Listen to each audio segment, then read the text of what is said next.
Alors finalement j'ai vu l'avion sur le tarmac et ils m'ont fait signe parce qu'ils voulaient fermer l'avion. Quand j'ai regardé l'avion, j'ai entendu la voix audible du Saint-Esprit. Il m'a dit, « Francis, si tu montes dans cet avion, tu vas mourir. » Et en une fraction de seconde, j'ai eu une vision de moi-même mort dans l'avion. Il m'a dit, « Ne monte pas dans cet avion. » Un appareil démoniaque. Une attaque démoniaque est sur votre corps et vous devez la briser dans cette nation avant de pouvoir partir. Vous pouvez monter dans l'avion. Mais je vais vous guider à travers cela.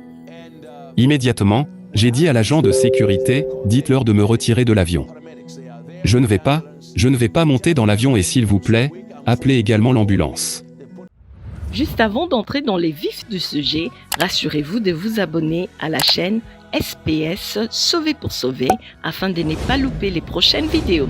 Et n'oubliez pas s'il vous plaît de partager, liker et de nous laisser un commentaire. Que Dieu vous bénisse.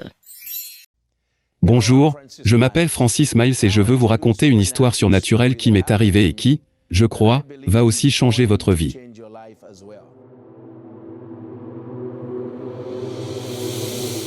Parce que vous voyez, ce qui nous arrive dans le domaine du surnaturel n'est tout simplement pas de notre ressort. Dieu nous utilise pour nous donner une révélation qui n'aurait pas pu arriver autrement et ensuite bénir d'autres personnes. Et je crois que cette histoire surnaturelle correspond vraiment à ce genre de configuration.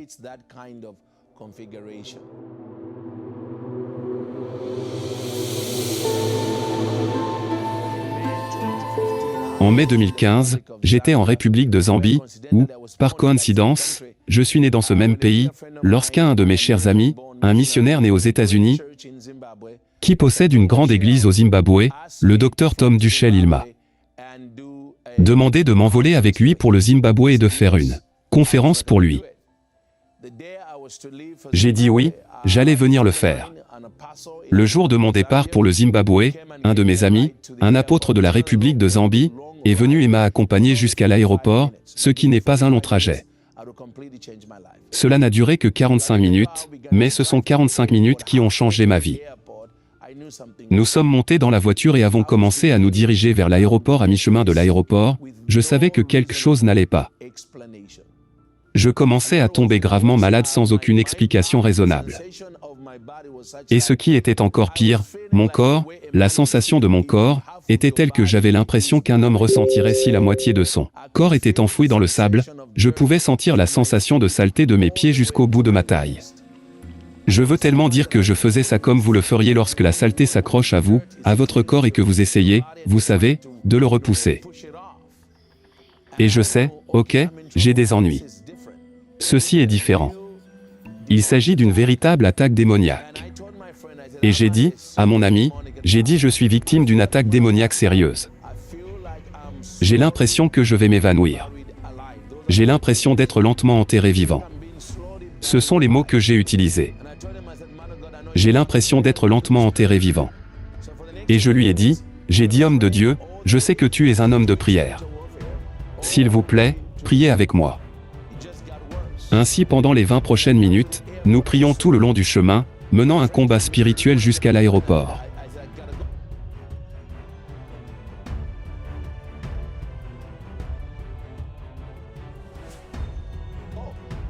C'est juste devenu pire. Quand je suis arrivé à l'aéroport, j'étais si faible. Mon ami m'a dit, « Tu veux vraiment monter dans l'avion ?» Et j'ai dit, « Je dois y aller. » Parce que dans mon esprit, je pense, c'est peut-être l'esprit territorial qui opère dans ce pays et si je peux simplement entrer dans l'espace aérien du Zimbabwe, sortir de ce pays, cette attaque démoniaque va cesser. C'est ma pensée, alors je sors de la voiture. Mais je lui ai dit, n'allez nulle part tant que je ne vous ai pas fait savoir que je suis réellement dans l'avion et que je sors de ce pays. Après avoir passé les contrôles d'immigration, je me suis rendu à la sécurité. Ils pouvaient voir que je marchais très, très lentement. Littéralement, je marchais comme un homme de 90 ans. Des pas très, très, très laborieux, respirant lourdement.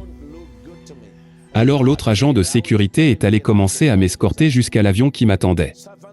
Parce que j'étais le dernier qu'ils attendaient, tout le monde était entièrement embarqué. Je marchais lentement et lentement pour essayer d'y arriver. Et l'agent de sécurité dit, « Êtes-vous sûr de vouloir monter dans l'avion ?» Tu ne me sembles pas bien. J'ai dit, non, je dois sortir. J'étais déterminé à quitter la République de Zambie. Alors finalement j'ai vu l'avion sur le tarmac et ils m'ont fait signe parce qu'ils voulaient fermer l'avion. Quand j'ai regardé l'avion, j'ai entendu la voix audible du Saint-Esprit. Il m'a dit, Francis, si tu montes dans cet avion, tu vas mourir. Et en une fraction de seconde, j'ai eu une vision de moi-même mort dans l'avion. Il m'a dit, ne monte pas dans cet avion. Un appareil démoniaque. Une attaque démoniaque est sur votre corps et vous devez la briser dans cette nation avant de pouvoir partir, vous pouvez monter dans l'avion. Mais je vais vous guider à travers cela.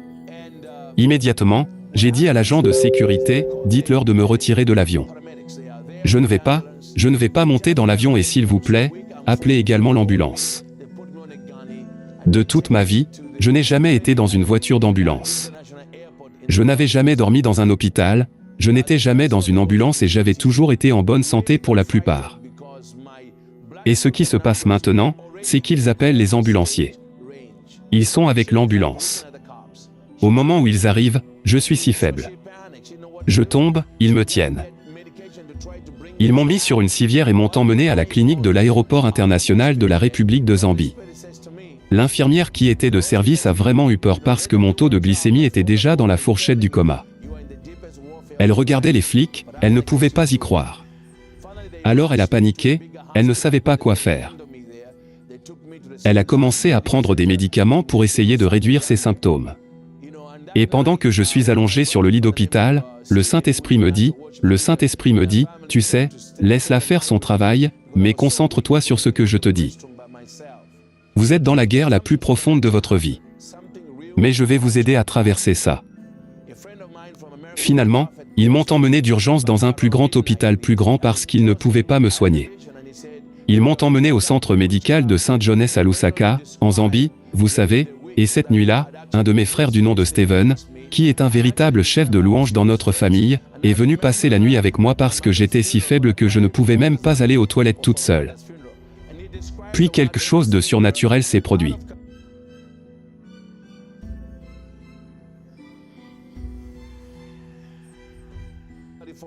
Quelque chose de vraiment surnaturel s'est produit. Un de mes amis d'Amérique était prophète, il m'appelle vers minuit et il me dit que j'ai eu une vision, et il m'a dit que tu es attaqué par la sorcellerie. Et puis il a continué en décrivant la sorcière qui avait lancé ce truc contre moi et en décrivant comment elle était habillée. Et je me souviens d'elle aux funérailles de ma mère. Parce que c'est pour ça que j'étais allé en Zambie, c'était pour les funérailles de ma mère. Et il a décrit sans jamais la voir hors de Californie, ce qu'il a vu.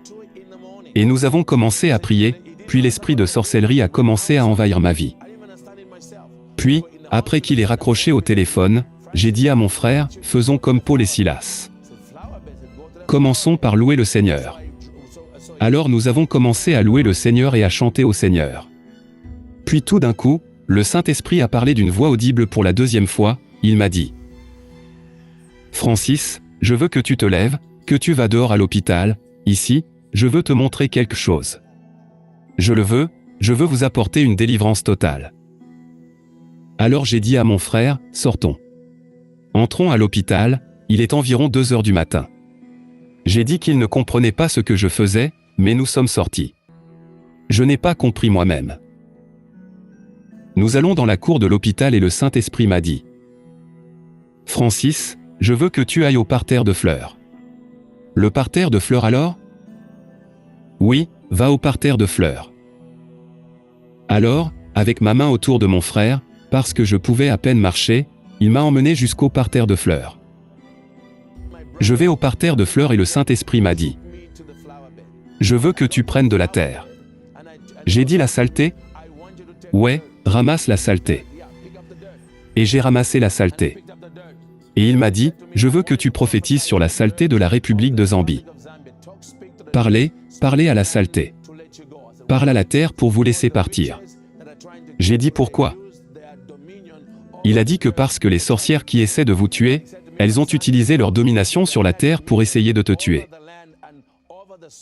Mais il m'a dit, mais mon fils, sais-tu que tu as une plus grande domination sur la terre et sur le sol que, parce que toi, tu es les rachetés du Seigneur. prophétisez sur la saleté et vous serez libres. Et j'ai pris la saleté et j'ai commencé à prophétiser. Et j'ai parlé au sol. J'ai dit écoutez la parole du Seigneur, je suis un homme de Dieu. Je suis né en Amérique, Dieu a un but dans ma vie. Ce n'est pas mon heure de mourir. Et j'ai dit que je t'ordonne de me libérer et je brise la sorcellerie qui a été déclenchée contre moi en utilisant la terre. À cet instant, la puissance de Dieu a traversé mon corps, depuis mes orteils jusqu'à ma tête. Au moment où la puissance de Dieu est arrivée à ma tête, instantanément, j'ai ressenti une énergie comme jamais auparavant et la sensation d'être enterré vivant que je ressentais, j'ai senti la terre tomber et instantanément j'ai su que j'étais délivré à ce moment-là. J'avais plus d'énergie que mon frère. Je pourrais courir un mile. C'était tellement surnaturel. Une fois les expériences terminées, j'ai dit au Seigneur, que m'est-il arrivé? Il m'a dit, Francis, ce qui t'est arrivé, c'est cette domination. Vous avez redécouvert la domination que j'ai donnée à Adam sur la terre que malheureusement la plupart de mon peuple n'utilise pas. Il laisse donc les gens du monde démoniaque parler à la terre, mais il ne parle pas à la terre. Il dit, Francis, tu as repris ta domination sur la terre. Et il m'a dit, je vais t'apprendre à parler à la terre et faire en sorte que la terre produise la prospérité, faire en sorte que la terre produise une percée et brise les malédictions sur la terre parce que la domination t'a été donnée. Vous voyez, la Bible dit dans le psaume 115, « C'est ce que les cieux appartiennent au Seigneur, mais la terre qu'il a donnée aux enfants des hommes depuis que Dieu m'a donné cette révélation, cette rencontre surnaturelle, j'ai fini par écrire un livre intitulé « Je parle à la terre, libérer la prospérité » et nous avons vu toute la région se transformer. Nous avons vu des gens guérir. Nous avons des maisons hantées construites simplement par des gens prenant le contrôle du pays et faisant exactement ce que Dieu m'a dit en Zambie, et ils ont vu une percée. C'est mon histoire surnaturelle. Si vous avez été béni par ces enseignements, ces temps de louange et d'adoration, ces témoignages, n'hésitez pas à vous abonner sur cette chaîne SPS Sauvé pour sauver. SPS Sauvé pour sauver, l'évangile de Christ pour les saluts des âmes. Ici, nous témoignons de Jésus. Que Dieu vous bénisse.